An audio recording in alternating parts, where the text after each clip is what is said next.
You're watching Indonesia Now from Jakarta, and our world top stories begins in the Philippines. About 15,000 residents of a shanty town beside Manila's port have lost their homes in a fire that raged overnight before being put out on Wednesday morning, officials said. Fire department officials said 1,000 homes were gutted in the sprawling Parola compound, where several families often share tiny houses running along narrow alleyways. Fire officer Edilberto Cruz said 7 people suffered minor injuries in the fire that broke out Tuesday night, then quickly spread. No fatalities were reported. 3 evacuation centers were opened and food and water were being provided to the 3,000 families who had lost their homes, said a welfare officer. But hours after the blaze was put out, many of the people were still huddled on a nearby road with their belongings, including clothes and even washing machines and electric fans.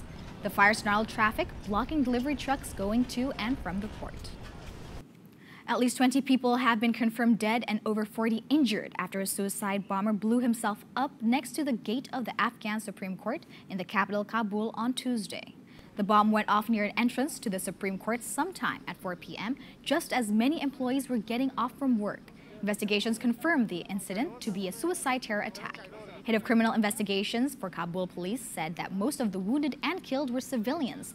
No one immediately claimed responsibility for the attack, but Taliban insurgents have attacked the top court and its employees in the past, as well as court buildings in the other province.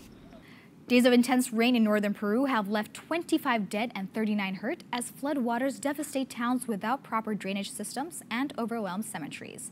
President Pedro Pablo Kuczynski declared a state of emergency for 3 regions on the northern Pacific coast of the country, Tumbes, Piura, and Lambayeque.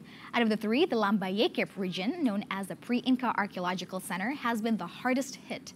Residents continued to work through knee-high waters Tuesday as they tried to salvage what was left of their belongings. Officials said the army arrived on site to clear the water as they tried to prevent the spread of dengue. A total of 34,239 people have been affected, according to officials. Jovenel Moise was sworn in Tuesday as Haiti's president for the next 5 years after a bruising 2-year election cycle, inheriting a chronically struggling economy and a deeply divided society. The 48-year-old entrepreneur took the oath of office in a parliament chamber packed with Haitian lawmakers and foreign dignitaries from countries including the U.S., Venezuela, and France. In his inaugural address during the Day of Prayer and Platitudes, Moise gave a rough outline of his government's priorities and pledged to bring real improvements to the economically strapped nation, particularly the long-neglected countryside. He urged unity and promised to strengthen institutions, fight corruption, and bring more investments and jobs to one of the least developed nations in the world.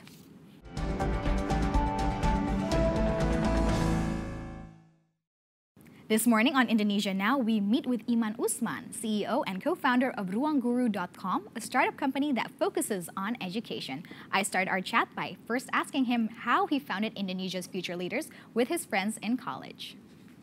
So basically, the idea of this organization is to provide a space for young people to do social good. So we deliver a lot of training, a lot of capacity buildings, and provide young people with the skills and resources that they need to actually create their own project and do something that is good for the community.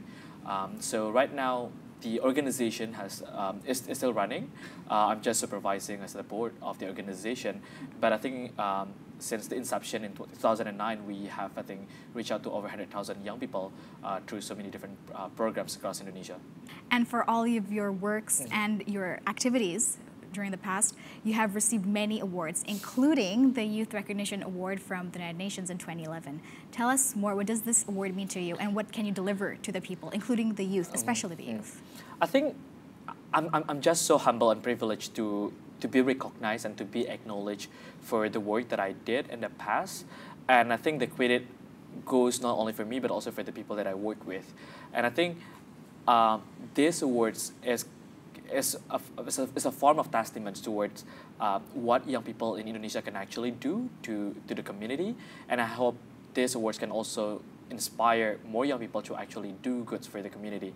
Because I mean, like, if you're talking about what young people can do in Indonesia, the paradigm or the perception that many people outside of the country have about it are very limited.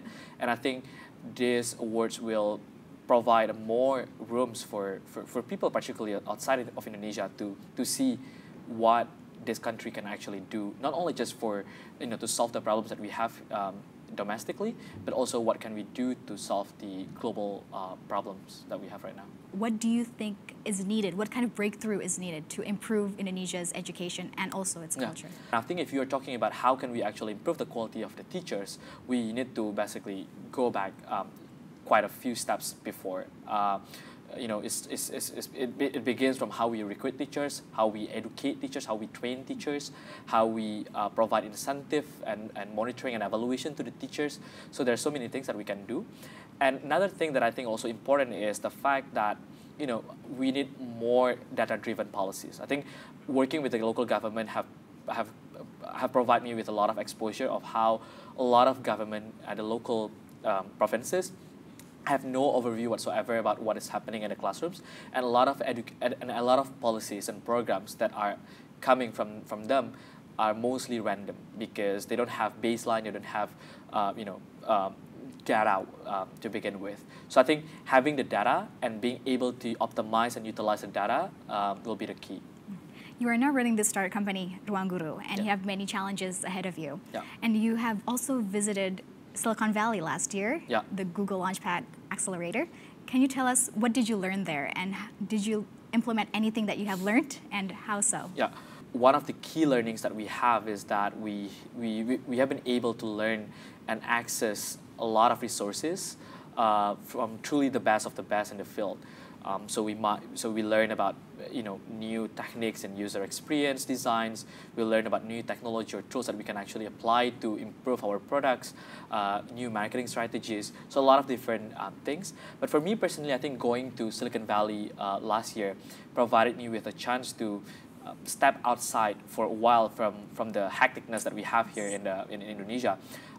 It provided me with more spaces to see what my company can actually do, in a bigger scale. I've also heard that you're a big fan of Harry Potter. Yeah, that's true. Can you tell us, does the character inspire you in any ways? I learned English because of Harry Potter. I started a company, I started a movement because of Harry Potter. At least, if I try to find a correlation between my fandom to Harry Potter and what I'm doing right now at ruangguru is the fact that actually if I trace back a few years ago, I think the first online learning that I actually did was actually a role-playing games of Hogwarts. So I basically studied a lot of subjects that were being taught in Hogwarts online. And then I went from becoming a student to actually teaching astronomy. So I think I learned about how actually a subject can be delivered online.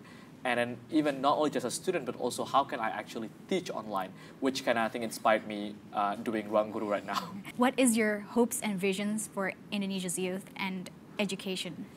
I think one of the goals that I have in mind that I think that I've always been fighting is how can I contribute more to provide affordable and quality access to education. I think we still have a long way to go to get to that point.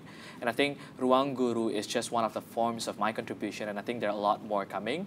And I don't know what, but I think that's something that I'm looking for. And I hope not only me who is doing it, because I think we should treat education as a movement and involve more people to actually solve the big problem that we have here. 21-year-old Muhammad Iman Usman has received his Bachelor of Arts degree in International Relations from the University of Indonesia, where he was awarded the National Best Student Award in 2013. Presently, he is a Master of Arts candidate in International Education Development at the Teachers College of Columbia University in the city of New York. More of Indonesia Now shortly. We introduce you to a community in East Java that provides a mobile library to students and citizens in their area. And we visit a geological museum in Bandung.